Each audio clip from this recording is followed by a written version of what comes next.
आबाद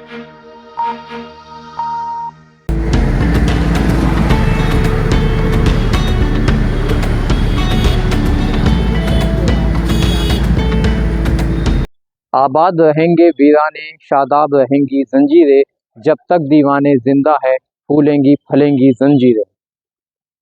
1975 में जब इंदिरा गांधी का शासन था और इमरजेंसी देश में लागू हुई थी, उस वक्त कलम पर पहरा बैठा दिया गया था।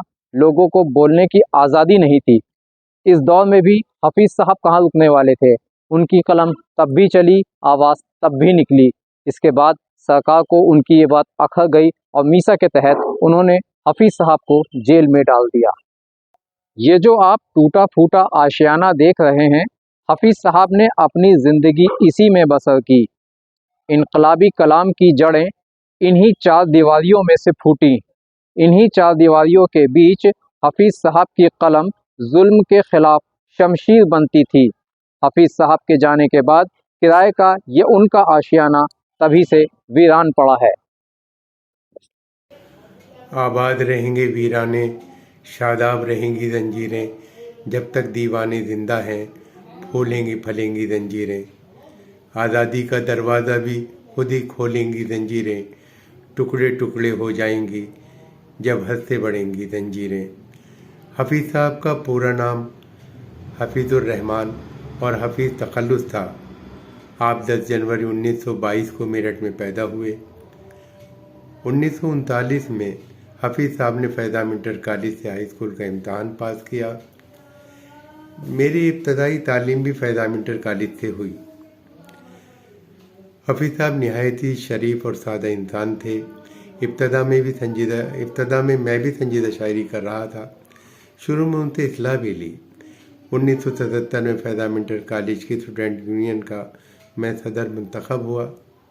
हफीज़ साहब हमारे कॉलेज में हेड किलर थे। उनके साथ मैंने हिंदुस्तान के अलावा बैरूनी ममालिक के सफ़र भी किए। उनके साथ कराची और लाहौर के कामयाब मुशायरे भी पढ़े। हफीज़ साहब को लोग बहुत एहतराम और इज़्ज़त के साथ उनका कलाम समात फरमाते थे। वो बहुत मकबूल थे। अपने छोटों से हमेशा मोहब्बत से पेश आते। उन्होंने मुझे हमेशा ही अपने मुफीद मशवरों से नवाजा। उनकी यादें आज भी हमारे दिल में रोशन हैं।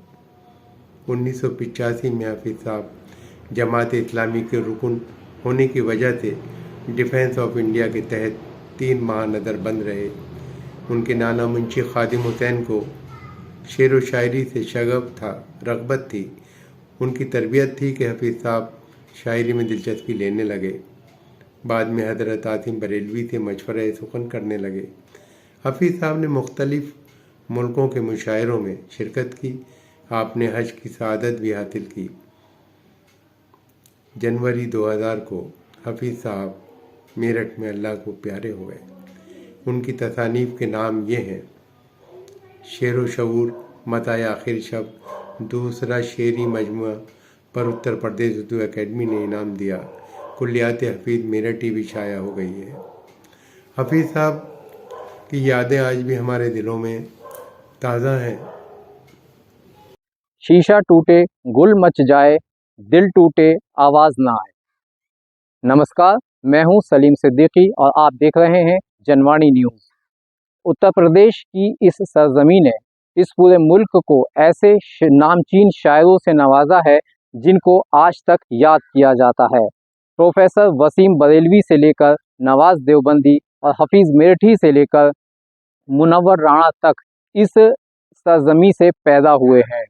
अगर मज़ाहिया शायरों का नाम लें तो उसमें एजाज पॉपुलर मेरठी का नाम काफ़ी आगे है। शायरों की इस फहरिस्त में आज नवाज देवबंदी, वसीम बरेलवी, हफीज़ मेरठी, एजाज पॉपुलर मेरठी, इन लोगों की एक ऐसी जमा थी, एक ऐसी तिकड़ी थी जो हिंदुस्तान के साथ साथ विदेशों में जाकर मेरठ और शायरी का नाम रोशन करती थी। इन फहरिस्त में आज मुनव्वर राणा और हफीज़ मेरठी भले ही हमारे बीच नहीं हो, लेकिन इनकी यादें, इनके कलाम, इनके जलवे, ये सारे के सारे इनकी याद हमें आज तक दिलाते हैं। मेरठ में एक नाम हफीज़ मेहटी, जिन्होंने इस पूरे मुल्क के साथ साथ बैरून मुल्कों में अमेरिका से लेकर इंग्लैंड, पाकिस्तान से लेकर कतर, दोहा, सऊदी अरब, इन सब जगह जाकर स्टेज शेयर किए हैं। हफीज़ मेहटी साहब सिर्फ एक शायर ही नहीं थे, एक एहसास शख्सियत थे और अल्लाह ताला ने उनको जो सिफ़ात दी थी खुददारी उसमें नुमाया थी। उनकी शायरी में, उनके लहजे में, उनके मामलात में अल्लाह ताला ने कलंदराना और फ़कीराना सफ़ात से उनको ऐसा नवाजा था। बहुत से ऐसे वाक़यात हैं, सरकारी एजाज़ात को ऐसा नहीं कि वो उसकी तहकीर कर रहे थे, बल्कि ये कि वो एक फ़कीराना ज़िंदगी जीना चाहते थे, कलंदरों की तरह ज़िंदगी जीना चाहते।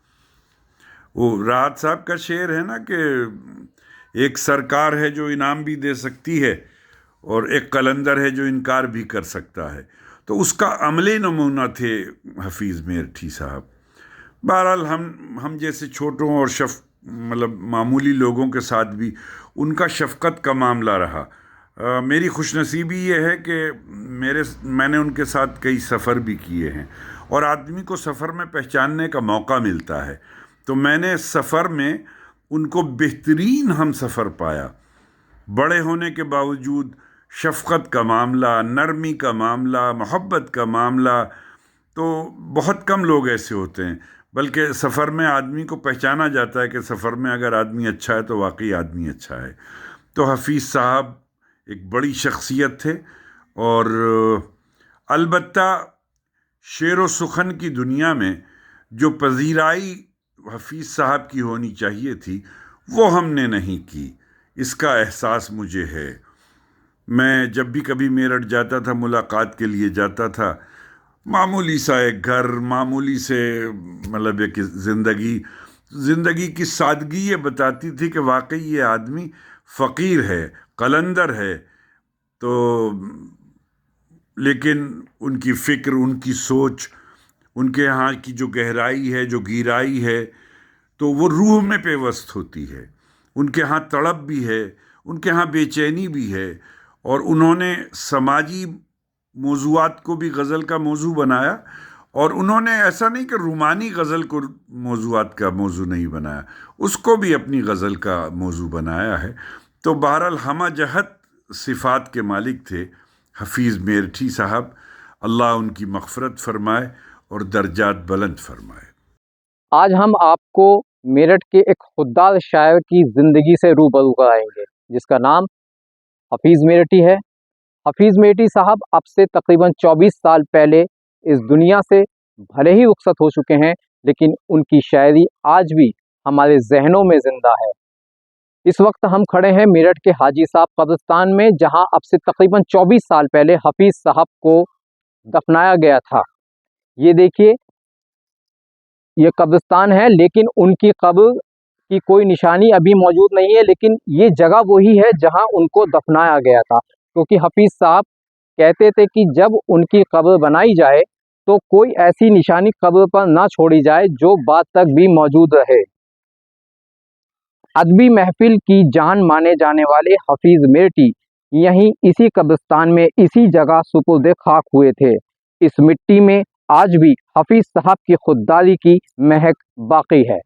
मेरे साथ इस वक्त मौजूद हैं हफीज़ मेहटी साहब के हमसाया नज़ीर साहब। नज़ीर मेहटी साहब ने भी हफीज़ साहब के साथ बहुत मुशायरों में शामिल हुए हैं। आइए अब उनसे बात करते हैं और पूछते हैं कि हफीज़ साहब की ज़िंदगी के कुछ वो पहलू जो आज तक वो भी याद करते हैं और दूसरे लोग भी याद करते हैं। नज़ीर साहब, ये बताइए कि हफीज़ साहब के साथ आपका कितना टाइम बीता है? मेरे साथ बहुत उधर बीती है, 40-50 साल हो गए।